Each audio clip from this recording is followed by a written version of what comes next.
guys. I am in my new place. Oh my gosh, look how fun my sofa is. Okay, so all my books are in boxes.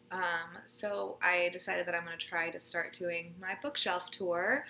I don't know how many parts it's going to have. I don't know how to edit, so I'm going to do what Kirsty from Kirsty on Books did, where she just like shows you the books. I'm going to do that because I don't know how to edit, and hopefully it will get less weird as it goes on, because right now my books are in boxes, so I'm just going to take them out of this box one by one and show them to you. These are all red books, so I'm going to start with my red shelves, even though these aren't on a shelf right now. The first book that I have is Ecstasy by Irvine Welsh. I forgot what his last name was. This is 3 short stories. Maybe I should just not talk about the books. I don't know how to do this, guys. Ecstasy by Irvine Welsh. I don't know. Welcome to the Monkey House by Kurt Vonnegut. I feel like this is so weird.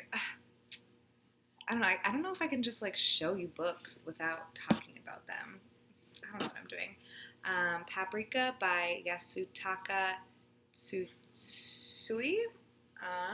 Translated by Andrew Driver. Very, very weird book. The Lowland by Jhumpa Lahiri. After the Quake by Haruki Murakami. This is 6 short stories, and this is translated by Jay Rubin. Carrie by Stephen King. These are in no order, also, by the way. Slow Man by J.M. Coetzee. Breakfast of Champions by Kurt Vonnegut. The Strange Library by Haruki Murakami.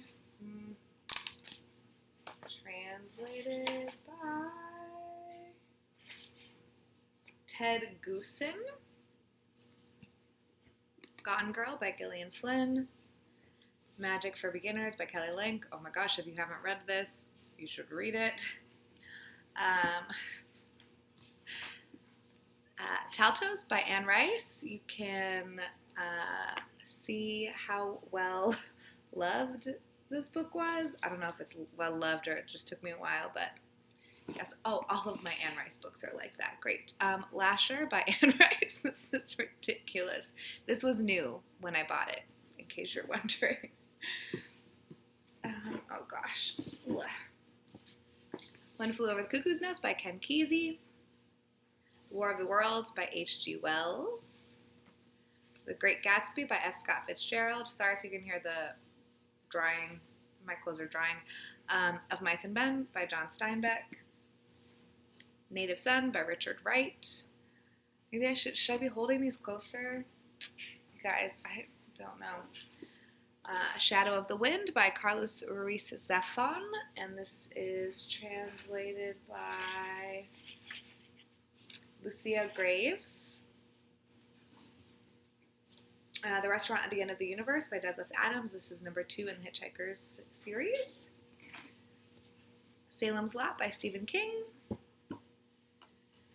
Oh boy. The New and Improved Romy Fetch by Julia Elliott. F, a Novel by Daniel Kelman. I really, really, really suggest this book a lot too if you haven't read it. Translated by Carol Brown Janeway. It's Kind of a Funny Story by Ned Vizzini. My Year of Meats by Ruth Ozeki. Things Fall Apart by Chinua Achebe. The House on Mango Street by Sandra Cisneros.